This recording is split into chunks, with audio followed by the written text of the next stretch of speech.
All right, here we go. Section 4.3. Let me go to full screen. Here we go. Section 4.3, your notes. A lot of vocab on this section. This is called solving x squared plus bx plus c equal to 0 by factoring. So again, quadratic equation. Notice the fact that we're going to factor with a to be 1. And section 4.4, we're going to set a to be something other than 1. It's going to get a little harder, but two sections now of factoring. Let's talk about what a monomial is. It's an expression that is either a number, so 2 is a monomial, or a variable, x to the power 3 is an example of that, or a product of a number or more variables, so 2ab is also a monomial. What's a binomial? That's the sum of two monomials. So x plus 3 is an example of a binomial. I could make up another one if you'd like. X squared minus x. You want to have two pieces, we call that a binomial. And a trinomial, well, that's a quadratic, right? That's probably why we're doing these vocab words. So this, when I have three pieces, that's called a trinomial, or the sum of three monomials.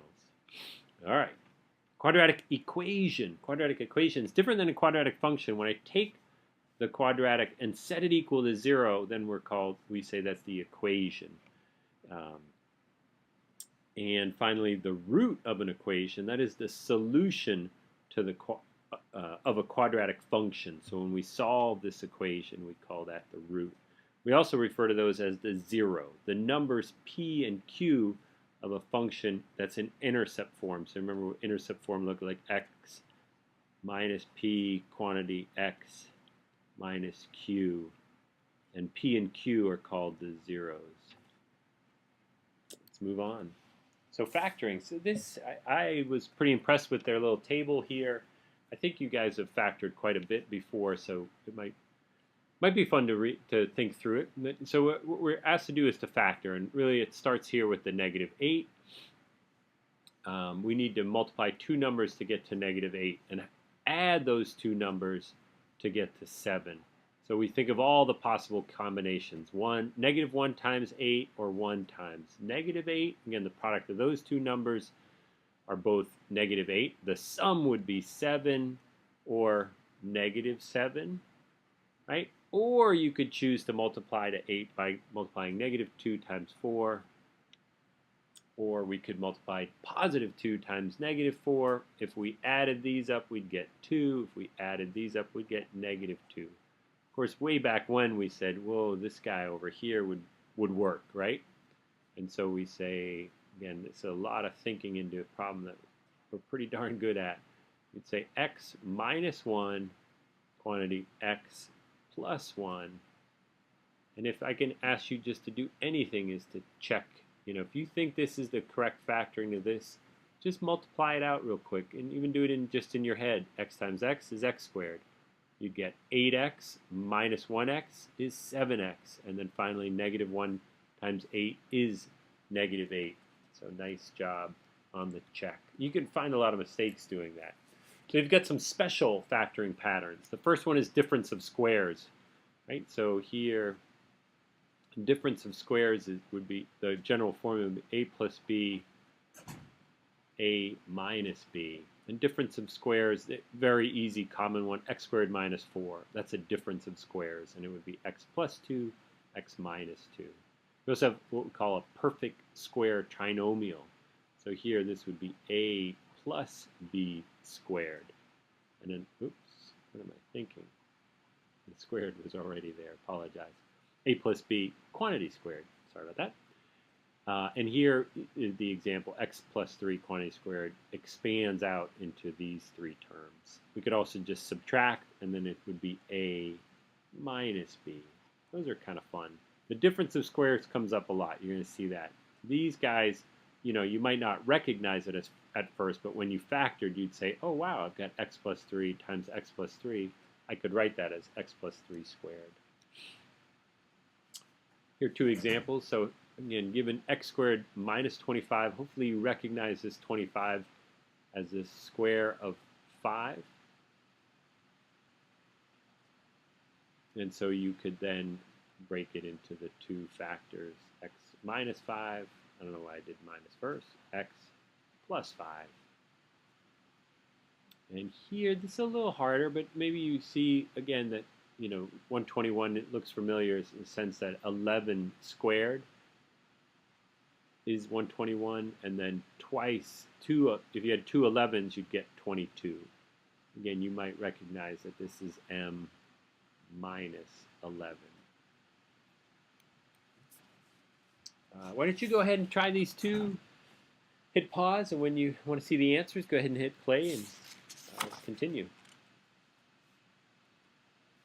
And there are your answers. So for problem 1, again, looking at 12, you had combinations of 1 and 12 would have multiplied to 12, 2 and 6, or 3 and 4. And again, any of these could have worked, but we have to add, notice because they're both plus, we'd add to 7, and 1 and 12 would add to 13, 2 and 6 would add to 8, but there it is, 3 and 4 adds to 7. And that's how we determine 3 and 4 were the winners. And here again, difference of squares. Just keep on the lookout. Just see it. It's only 2 terms, right? It's a binomial. And 81, you guys are so familiar with 81. That's really just 9 squared. But then make sure you write as a difference of squares. And so here we go. This is probably the most important slide I show you today. It could be even for this whole chapter. This is called the zero product property. So if the product of two expressions is 0, so if I multiply two things together, two numbers, two quantities together, and the product is 0, then either, of the two pieces, so either one or both of the expressions must equal 0. So what does that mean in algebraic terms? Well, if I take A and B and I multiply them together, right, and the answer is 0, then either A has to equal 0 or B. That's the way it works for this answer of 0. 0 is very unique that way. So again, that's why in quadratic world we always set equal to 0. Because then you're allowed to take this first. This would be like, if this was the A and this guy was B, and I say, okay, well look, you A guy, you have to equal 0, and we solve, and we get x equal to -5. Right? If I plug -5 in here, -5 plus 5 is 0. 0 times who cares, right? 0 times whatever number gets to be 0, and also the other answer is -2. I know you've done this quite a bit, but really understand why we set equal to 0. It's pretty unique, pretty awesome. So here we go, right? We're going to solve this quadratic equation, and we're going to do it by factoring. We're lucky, right? This does factor. If it doesn't factor, then we have to use the quadratic formula, which is coming.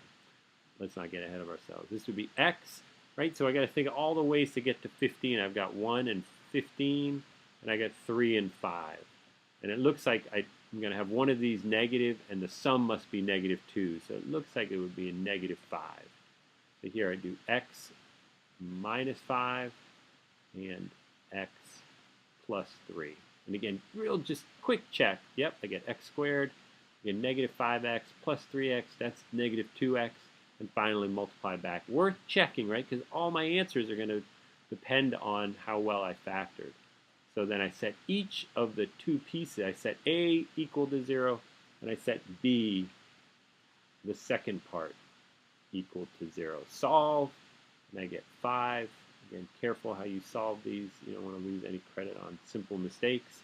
And so finally, the roots, 5 and -3, will satisfy this equation up here. Again, if you really had time to check, plug 5 in. 5 squared minus 2 times 5, that's -10, minus 15. 25 minus 10 and 15 would be 0. Plug -3 in, and it should work as well. So here we go. We're going to do another one. It says find the zeros. And zeros, again, those are also called roots and also x-intercepts, right? Find the zeros of the function x squared plus 5x minus 6 by rewriting the function in intercept form. And again, intercept form you learned in section 4.2, and that looks like this with the parentheses. That's also factoring, right? This is x minus 1, x plus 6. I think I did that right. 6 could be either 1 times 6 or 2 and 3. Notice it's negative, so I got to subtract. It's going to be a difference to 5. And this guy would be a sum. I'm going to check just to make sure I really got it. X times x is x squared. I got 6x minus 1x is 5x. Great. And finally, negative 1 times 6 is 6. Again, worth checking. Very common to put a 2 and a 3 here, right? Because it looks like that would get right to 5. So be careful here. When I solve this, I've got one root at 1. And let's look at the graph. There she is. 1. Nice. And oops, didn't mean to scratch the graph like that. And finally here, this would get you negative 6. And again, if I look at the x-intercept, negative 6 sits right there. So they are the x-intercept. This is where the function, the quadratic function, is equal to 0. And this is what they're saying here. It's negative 6 and 1. Notice this screen is from the graphing calculator. So in class, I'm going to show you how the graphing calculator can solve this as well, which is nice. All right, let's see if you can't do 2 examples. So again, both find the roots. So they're asking you to do the same thing. It's just the wording here. Find the roots of the equation. And the second question says find the zeros. Same thing, same procedure, right? So you're going to second problem, you're going to rewrite an intercept form or factor, set equal to 0. Hit pause and see if you can't solve these 2. And here are the answers. I'm going to write in here, I would factor this guy to x minus 1 and x, yikes, minus 2.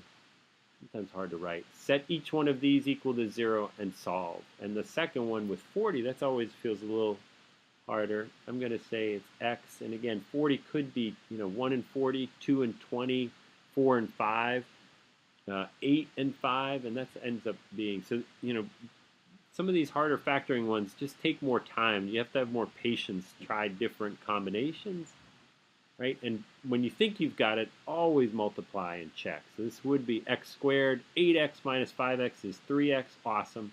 Finally, 8 times negative 5 is negative 40. Set those equal to 0, solve, and you're done.